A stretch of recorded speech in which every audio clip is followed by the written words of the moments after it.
Gaza conflict between Israel and Palestine has been one of the most prolonged and devastating disputes in modern history. Recent developments, particularly under the leadership of Israeli Prime Minister Benjamin Netanyahu, have brought renewed attention to the possibility of a peace agreement. This document explores the political processes, key figures, and events shaping this potential milestone, while reflecting on the immense human cost, with over 64,000 innocent lives lost. It also discusses the anticipated challenges and the steps needed to foster a sustainable resolution. The conflict's roots lie in the mid-20th century, when competing nationalist movements clashed over territorial claims in what was then British Mandate Palestine. The establishment of Israel in 1948 led to the First Arab-Israeli War, displacing hundreds of thousands of Palestinians. This created a cycle of violence and resentment, perpetuated through subsequent wars, occupations, and uprisings. Gaza, one of the most densely populated and impoverished regions in the world, became a focal point of this enduring conflict. The region's socio-economic deterioration over decades set the stage for recurring hostilities, with both sides suffering immense losses.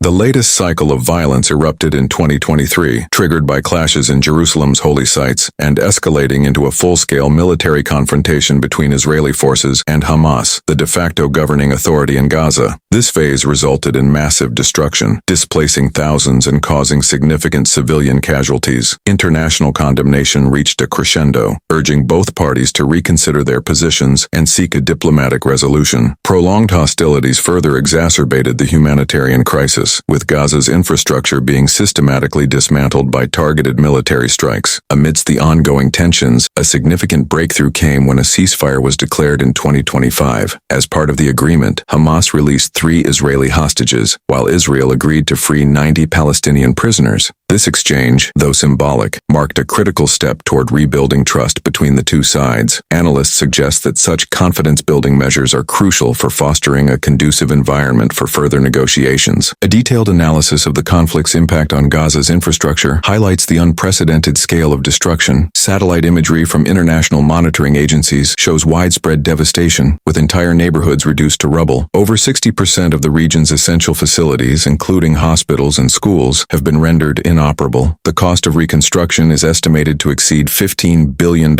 with many experts emphasizing the need for a coordinated international effort to address these challenges. Prime Minister Netanyahu, a polarizing figure in Israeli politics, has been both criticized and lauded for his approach to the conflict. Under his leadership, a series of covert negotiations began in late 2024, facilitated by Egypt and Qatar. These talks aim to address key issues, including security guarantees for Israel, lifting the blockade on Gaza, and establishing mechanisms for rebuilding the war-torn enclave. Sources close to the negotiations suggest that significant progress has been made, with both sides reportedly agreeing to a ceasefire framework that could pave the way for broader discussions on a two-state solution. The specifics of the ceasefire include cessation of hostilities, the establishment of humanitarian corridors, and the gradual easing of movement restrictions in Gaza. The potential political transition within Palestinian leadership adds another layer of complexity to the peace process. Marwan Barghouti, a prominent Fatah leader imprisoned by Israel, has emerged as a unifying figure for many Palestinians. Speculations about his potential ascension to the presidency of the Palestinian Authority have sparked debates within and outside Palestine. His leadership is seen by some as a chance to bridge divides between Fatah and Hamas, while others view it as a challenge to the existing political order. Discussions have intensified over the possibility of deploying an international peacekeeping force to Gaza. The proposal, spearheaded by the European Union and supported by Canada and Australia, envisions a neutral presence to monitor compliance with the ceasefire agreement and to facilitate humanitarian aid delivery. While Israel has expressed reservations, citing security concerns, Palestinian authorities have largely welcomed the initiative as a step toward stability. Humanitarian concerns remain at the forefront of the discourse. The Gaza Strip's infrastructure has been severely degraded, with widespread destruction of homes, schools, hospitals, and utilities. The loss of 64,000 lives is a stark reminder of the conflict's devastating toll on civilians, particularly children, who represent a significant portion of the casualties. Aid organizations have called for immediate measures to address the region's dire needs, including the provision of medical supplies, food, and clean water. Rebuilding rebuilding Gaza will require billions of dollars in international assistance and a coordinated effort to ensure transparency and accountability. In this context, the United Nations Relief and Works Agency, UNRWA, has amplified its appeal for funding, citing a shortfall of resources critical to the immediate recovery phase. Looking ahead, the success of the peace process hinges on several critical factors. Trust-building measures such as prisoner exchanges and easing of movement restrictions could help create a conducive environment for negotiations. The international community's role in mediating and guaranteeing agreements will be essential to prevent backsliding into violence. Additionally, addressing the underlying grievances of both sides, including Palestinian statehood and Israeli security concerns, will be crucial to achieving a sustainable resolution. Proposals for confidence building include the establishment of demilitarized zones monitored by international peacekeepers and the expansion of joint economic ventures aimed at fostering interdependence. As 2025 progresses, new developments have added both complexity and hope to the evolving situation. A recently proposed initiative by the Arab League has introduced a comprehensive peace plan that includes a multinational reconstruction committee to oversee the rebuilding of Gaza. This committee would consist of representatives from neutral countries and international organizations aiming to reduce corruption and ensure equitable distribution of aid. Meanwhile, significant diplomatic breakthroughs have occurred. High-profile meetings between Israeli and Palestinian negotiators in Geneva and Amman have laid the groundwork for broader regional cooperation. Saudi Arabia has pledged significant financial support for the reconstruction of Gaza, contingent on progress toward a sustainable peace agreement. This represents a shift in Saudi foreign policy, indicating a more active role in mediating Middle Eastern conflicts. Another critical development has been the increasing involvement of civil society groups. Both Israeli and Palestinian grassroots organizations have begun working together to advocate for peace and reconciliation. These groups, often sidelined in formal negotiations, are creating platforms for dialogue and mutual understanding. Their efforts include joint education programs, cultural exchanges, and advocacy campaigns aimed at countering extremist narratives. Despite these positive steps, the situation remains volatile. Sporadic clashes along the Gaza-Israel border and continued rocket fire from militant groups threaten to derail the fragile ceasefire. The Israeli government has warned that any violation of the ceasefire terms will prompt a strong military response, further complicating the peace process. On the other hand, Palestinian leaders have emphasized the importance of lifting the blockade and improving living conditions in Gaza as prerequisites for lasting peace. The international community continues to play a pivotal role in this process. The United Nations has dispatched additional peacekeeping forces to monitor the situation on the ground, while the European Union has proposed a new framework for economic cooperation between Israel and Palestine. This framework includes initiatives to boost trade, create jobs, and improve infrastructure in the region, fostering interdependence and reducing the likelihood of future conflicts. In conclusion, the road to peace in Gaza is fraught with challenges, but the combined efforts of global and regional actors, coupled with grassroots movements, offer a glimmer of hope. The memory of the 64,000 lives lost serves as a stark reminder of the urgent need for resolution. By addressing the root causes of the conflict and fostering mutual understanding, the region can move toward a future of peace and prosperity.